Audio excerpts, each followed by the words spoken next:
Rich Murdoch? Well, the bells have rang again for a death. And we've got 2 deaths since, I guess, the last time we talked. Yes. But one was, I think, a little bit more important. Well, I don't want to say either one's more important than the other. But we've got Norm McDonald. Well, I would say one was a little bit more well-known than the other because I think...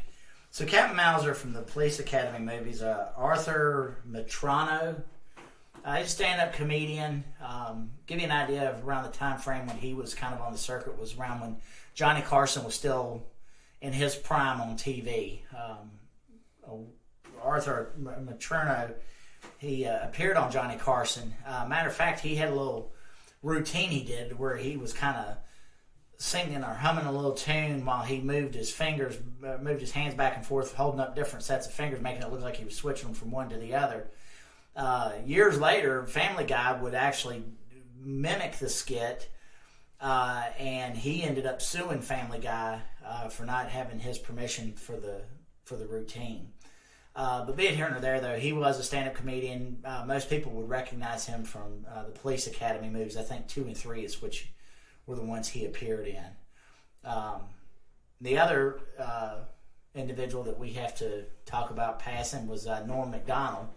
And Norm MacDonald, of course, is well known for not only his time on Saturday Night Live, as Weekend Update, as well as being parts of the skits, but he was a regular in the Happy Madison universe and throughout different movies and whatnot that he appeared in with Adam Sandler and those guys. And then, of course, he had a couple of solo movies he did. I know his most popular one was Dirty Work, where he would go around and, he would do things other people couldn't. With Artie Lang? With Artie Lang, that's right. But it was a bomb. It was a commercial bomb. It was a commercial bomb, but that was probably his most popular one. It was. He was a very funny guy. I liked, and then the Police Academy. Mauser was only in, what, 1? 2 or 3. He was number 2 and 3, I believe, was what he was in. 2 and 3? Yeah. Because mostly it was Captain Harris. Captain Harris, yeah. So... the one thing about the Police Academy series that I always liked is that none of them were too good, but none of them were... So they were always equal. So if you watch the Police Academy... The only Police Academy movie that I ever hear taking any heat is Mission to Moscow, and that was their very last one. Yeah, that one was the only garbage one that they had, but 1 through 6. I can't say that they were like I would say award-winning. I would still say I think the earlier movies, I do feel like when Steve Guttenberg left the series, they maintained, but I don't feel that the movies were as good without him because I think he was part of that group, and I think that he brought some comedic level to it. But now, they had some good stuff. I mean, they still had good comedians in there. Right. Well, the guy who played Lloyd Braun on Seinfeld, he came in and took over Steve Guttenberg. But I don't remember that guy's name. But no, but he did a fine job. I mean, you're right. I mean, those movies were fine. He was Commandant Lassard's nephew, right? I believe that was right. Mm-hmm. All right. So now let's roll over into. I guess this past weekend we had 2. Well, we had 2 shit shows. Yeah. Let's be honest. Triller really jumped the shark, I think, with the garbage that they pushed out. When it came to Vitor Belfort taking on and defeating Evander Holyfield. Right, TK. And Anderson Silva defeating Ortiz. So I'm going to just go on and say, call a spade. I think Tito Ortiz took a dive. It looked fake. And I'm calling it fake because, the man got up and just rushed to his Twitter account to call out Logan Paul. Let's entertain our fans. Look, it's a very well-known fact. Tito does not like being hit in the face. Of course, I can't say I'm a fan of it either, but it's like if anybody watches that, he was laying these little tiny shots on Anderson Silva, and then he gets hit in the chin or on the jaw line or whatever. Anyways, I'm calling bullshit. I say the man laid down. It was a payday for him. I'm calling bullshit. With the matches that they put on this weekend, I think they really hurt themselves in the aspect of I don't think you can really watch them type of shows. I mean, that was $50 for them to I mean, they were, and both of them they finished looked early. bad. Because, like, what was it, 81 seconds for Tito? Yeah. So 81 seconds for Tito to lay down for him. And then, let's be honest here, Vitor Belfort and Evander Holyfield should have never been a thing. No, Holyfield looked like a 58-year-old yes. man who has he looked brain like damage. he looks like a man that hasn't been in the ring. If you would have took a prime Evander Holyfield and put him in there against Vitor Belfort, and I say even a prime Vitor Belfort, Holyfield beats him every fucking time. Right. You know, it's easy to rush somebody and just throw flurries of punches. The guy had no footwork. Talking about Evander had no footwork. He covered up. I mean, so it wasn't like he was just taking unanswered shots. But you know, he got bulldogged. I mean, he just got ran over. And then Vitor celebrated like he did something big. It's like, sit down, stupid. You just beat a 58-year-old man that, like you said, has brain damage and is a shell of his former self, and you're celebrating like you just beat him in his prime. Right. So it was just I couldn't have. The only fight on there that I could have contemplated watching was the Anderson Silva Tito Ortiz, but you knew exactly what you were going to get with Tito Ortiz. I'm going to tell you something else too. That guy he must need a payday. It must be. He well, you know, the guy's a quitter. Let's be honest here. The guy's a quitter. He quit multiple times in the UFC, okay? And then he gets elected to the city council out in California, and he comes in there trying to think he's Donald Trump, and he's just going to, you know, come in and demand and all this other stuff. And when them guys start shutting him down, what's the first thing he does? Oh, I resign. Well, now I will say this. I think he was getting in some legal trouble as well, too. So, you know, Tito, get your house in order and stop being a quitter. Quit laying down, dummy. But you know what? A lot of these guys are doing WWE. They're going to start. Have you watched Dan, the guy from American Top Team? He is over on AEW, the head coach. Okay. Watch him. He's brought in Andre Arlovsky, Junior DeSantos, Paige Van Zant, Kayla Harrison was standing around, and this guy talks like a bad guy. But when he has these actual legit fighters behind him, even though Junior and Andre are not on the top of the hill anymore, so it looks like you a bunch of punks. You know, but did you know that could go in there and really beat them all up? Well, and you know, look, I'm not. If a guy finishes up MMA and decides he wants to go do pro wrestling, okay, that's fine. I get it. There's money to be made for those guys doing that. You know, and let's be honest, Ken Shamrock had a very successful run with WWE. And that's why Tito should go back to, like, if he needs to do something, go that's what I'm saying, man. It's like, you know, that's fine if they want to do that, man, but don't sell me that you're going to be doing a legit fight and then act WWE on it.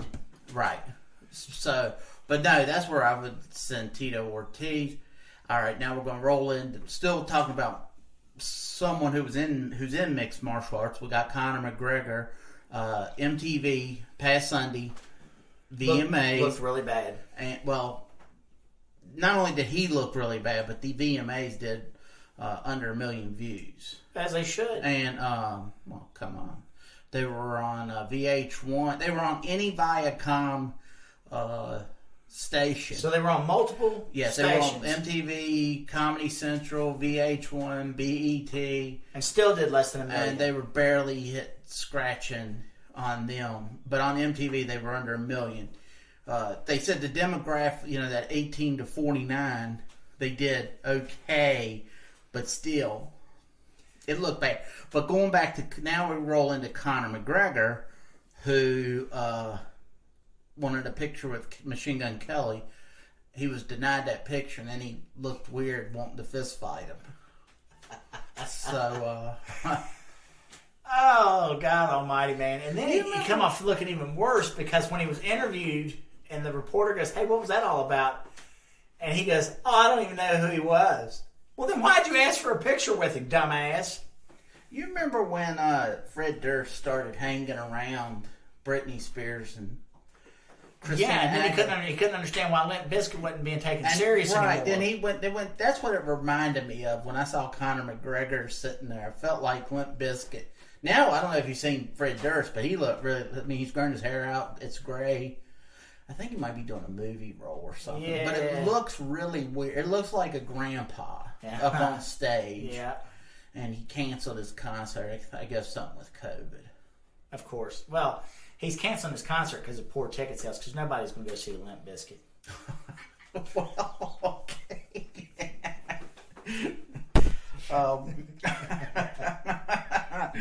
Let's see, what else we got going on? All right, we got the... Did you have something else? You didn't have anything. Let's see. Well, Brian, you know, we kind of got a little ahead of ourselves here, and I know this one's coming in really late, but guys, for those of you that don't know, Eric Cowie of Tiger King fame, he was the zookeeper, was found dead at age 53. Oh, missed that. The bell. Yeah, New York Post reported on that. You know, I was too grief-stricken when I read that to really go in. I didn't want to know the details because I don't know that I could. I don't know that I could handle knowing he ended his own life. So I just played I Saw Tiger and remembered him from the TV shows. You know, remembered him from the Netflix show, but the way I wanted to remember him. Are they still moving ahead with the Tiger King movie? Wasn't someone going to play Tiger King? All right, so everybody and their brother wanted David Spade to play Tiger King, right? Because he played Joe Dirt. Because he played Joe Dirt. And that's like what Patrick Stewart playing Professor Xavier. Because he's bald-headed. Yeah. No other reason. Right, well, so they wanted him, but no. Word is that Nicolas Cage, which this kind of segues into something else I got here, but that Nicolas Cage had signed to play Joe Exotic. And, you know, Cage is... Acting-wise, Cage is a better actor than David Spade. But Nicolas Cage has made so much garbage. Like, what was the last good Nicolas Cage movie? Seriously. I mean, I can't tell you the last movie of his I watched where I went, wow, that was really good. And he used to be right after, you know, one after the other. He was making good movies, but... Was he one after the other ever?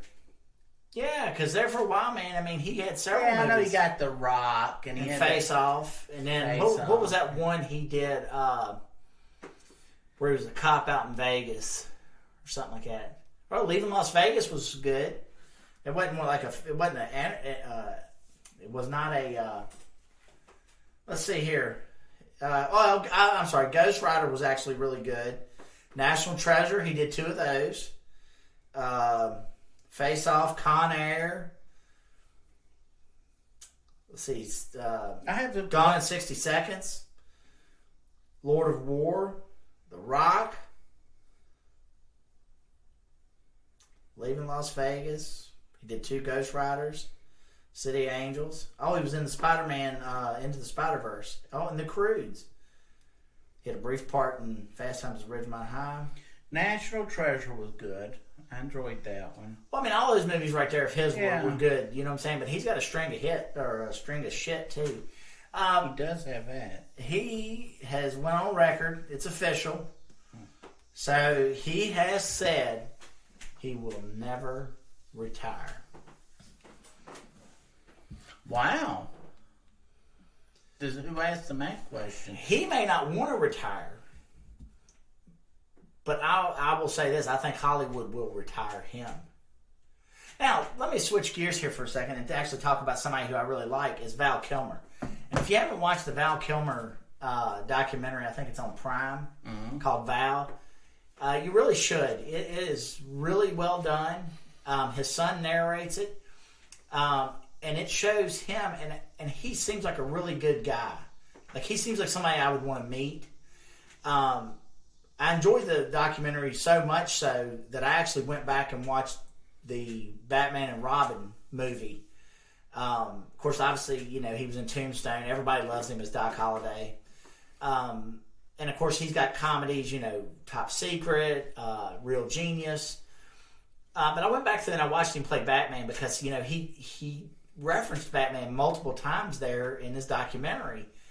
And what makes me sad? I mean, I know the movie. I know it was a hit when it was released, but people looking back on it now say that, and I'm one of those people, say that the Joel Schumacher films are what killed the Batman franchise. And I think that's fair. The problem is, though, is what they set out to do was, at least in just my assertion of it, is they went with the Michael Keaton look as far as the suit, but Joel Schumacher was trying to make it campy like the Adam West movies.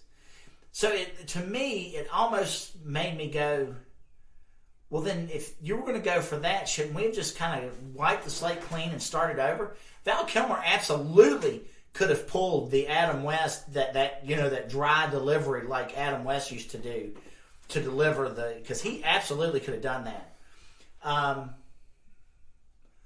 Not really sure about George Clooney, if he would have been able to be successful in that, but Val Kilmer absolutely could, and with him being able to do serious and comedy, he would have been the absolute perfect Batman to do that style of Batman, if that was what they wanted to do. But anyways, just looking back on it. But anyway, I watched it, and if you just take it for what it's worth, and not try to be as critical of the movie, it's okay. I can enjoy it. I can take it on face value now. You know what I'm saying? And I actually, like I said, after I watched his documentary, I liked it even more, because I think he was a good guy and he enjoyed that role, although he didn't enjoy being in the suit. He said that was one of the things that disappointed him about doing it, was that he was like, oh wow, he's going to get through it. But everybody that has been in that suit talks about how encumbersome it was. You know what I'm saying? And I know he went in the original, because hell, the original Michael Keaton Batman suit, he couldn't even turn his head, if I'm not mistaken. Like, and if you watch, I mean, he has to turn his whole body to look at people. You know what I'm saying? Because he couldn't look over at somebody. So right, yeah. So the suits evolved through each of the movies, I know. But anyways, I won't get off on a tangent with that. But anyways, very good. I highly recommend it. Right. I'm trying to think if I saw any new documentaries, which I have not. New horror movie. Halloween's coming up. Malignant is on HBO Max and in theaters. I'll tell you something. Have you talked about HBO Max? You see the trailer for Matrix 4? Yes. What did you think about that? I'm intrigued by it. I'll probably give it a run. Right. I think that looked good. I tell you something else that looks really good. They got Halloween Kills trailer out. That looks very good. Of course, Ghostbusters Afterlife. Very excited about that. Have no clue when they plan to release that. When the kids are like 15, 16. Yeah, when it's too late to do a sequel. So when they come back, they'll be adults. Bill Murray will be dead. The last living Ghostbuster will be Ernie Hudson. Ernie Hudson, yeah. Yeah, that's right. That's how it'll be. It'll either be him or it'll be old friggin' Dan Aykroyd pushing UFOs and his Crystal Skull vodka. His Crystal Skull vodka is very good. It might taste wonderful, but all he does is talk about it. Well, that's making him money. I guess.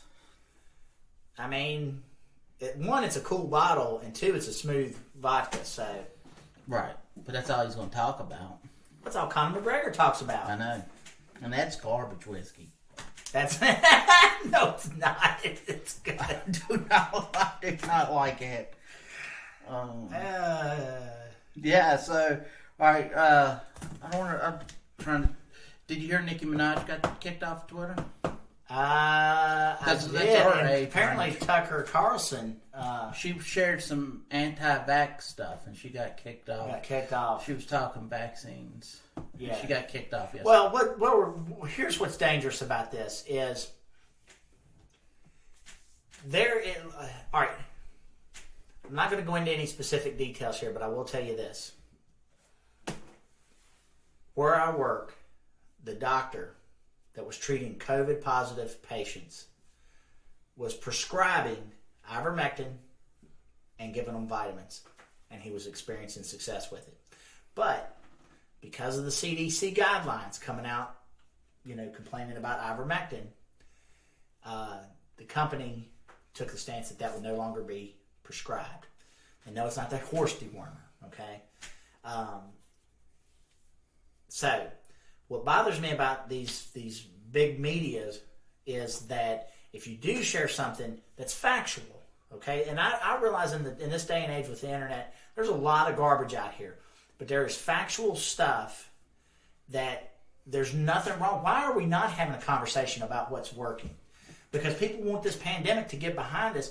If something's working and there's legitimate proof, okay, and this is coming from a doctor, okay, not a school board or anything of that nature, but coming from a doctor who actually has firsthand knowledge of what's happening, why are we not having that conversation about what's successfully treating it? Because you know what?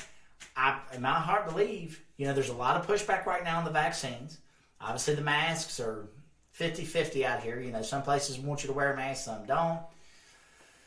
But the minute that they have a successful way to treat COVID without hospitalization, in other words, you get sick, you start having symptoms, and they prescribe you XYZ or whatever, and it starts successfully managing it, this thing's over, man. Stick a fork in it. We're back to normal. We're going back. But they don't want to have it because it doesn't fit the narrative right now. Right. Something's not up. Something's not smelling right. You can't have a discussion. And it's not just like people who are actually doctors and stuff are being denied. They are being denied, right, and being censored. Yeah. Being censored by these fact checkers. So having like Nicki Minaj, I know she's not a doctor to my knowledge, but still be it here or there. Right. I can accept hey, but I don't even know if you should silence it. I don't think you should silence anyone, but be it here or there. I think, especially when the doctors and nurses and things of that nature. You have so many medical people right now that are weighing in, whether it be on taking the vaccine or treatments, and yet anything that goes that speaks different, to what the White House and CDC and all these other places are trying to push, and that's the other thing. And I'm going to leave it at this because I think we're heading down a political discussion here. But if the vaccine is such they're so insistent about everybody having the vaccine, why isn't everybody that works in the White House required to have it? Because at the end of the day, let's be honest here, who's your most high risk there in the White House? The President of the United States. Yeah. So why are they not taking every single measure possible to protect him? But, well, we can go down that road. But anyways, all right, that's all I got on that. Let's see. Well, I don't want to try to jump into... Well, I can jump back over into MMA real quick. Yeah. Leon Edwards, he, I guess they were trying to offer him a fight with Jorge Masvidal. Yeah. And he said, no, my next fight will be a title shot, which I think is a smart move. Okay. I see no reason why Leon Edwards. I mean, he beat Nate Diaz. Yeah, he got clipped. Yeah, but Nate Diaz did his typical. It was too little, too late. Yeah, so in turn, I can't really say that. No, because what happens is he goes in there, he fights Masvidal, and then he gets knocked out, and there goes his title shot. And then Masvidal's going to be wanting a title shot. Yeah, and there's no reason for Masvidal to get a title shot. No. Usman has decisively beat him both times. Oh, yeah. The first time it was like, well, I took it on short notice. Okay, we'll give you benefit of the doubt here. The second fight, wrong answer, pal. Usman has his number. Right.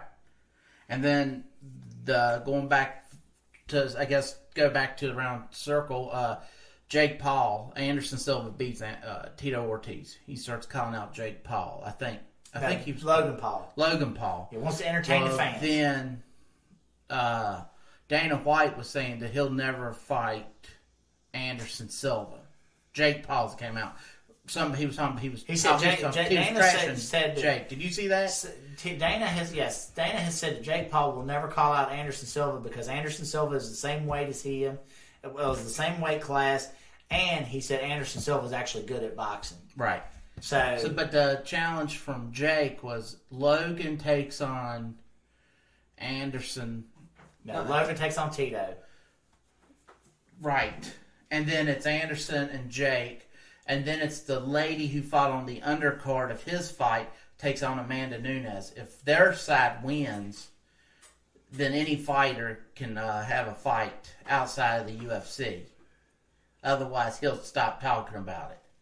It was very interesting. It was a very good challenge. Hey, real quick, just wanted to update everybody that's listening. Carlos Condit has retired. MMAfighting.com just reported that. It says he is officially retired. Yeah, there's several places that are reporting that now. You want to give your favorite Carlos Condit moment? Probably when he knocked out Dan Hardy. I mean, Carlos Condit's had some really good wars. He did knock out Yeah, he Dan did. Hardy. That ended Dan Hardy's career. That knockout was like when Rashad Evans knocked out Chuck Liddell. Dan Hardy never recovered from that knockout. Now he does fine, on the commentary and all I that was stuff. thinking Martin Kampman getting punched out by Big Rig, and he sliding across the mat. He slid across the mat like a movie. Hey, well, let me ask you this. Yeah. And this is not MMA, but I just want to get your take on it. This is an interesting matchup here. WWE at the Crown Jewel, October 21st, Roman Reigns versus Brock Lesnar. Paul Heyman, of course, has been in Roman Reigns. That's where we're going to have it? Really? Wow. Okay. Yeah. What are your thoughts on that?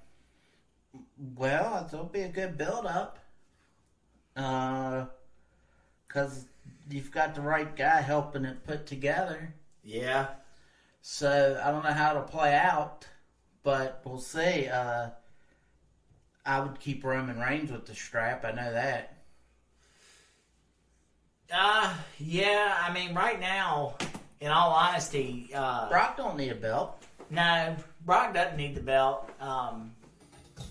Reigns definitely is the better heel right now. Yeah. So, I like what they're doing with Reigns, that's for sure. I'd rather see him beat Brock and then lead it up to a WrestleMania. If they want to do a rematch, they can do it there at WrestleMania. Something to that nature. But absolutely not what I wouldn't take that belt off there. Well, we'll see. Wow. Yeah, that's Well, pretty good. like AEW's got a big lineup this upcoming week. You're going to do that with Bryan Danielson taking on Kenny Omega, non-title. But yeah, that's you're giving away all these free stuff again.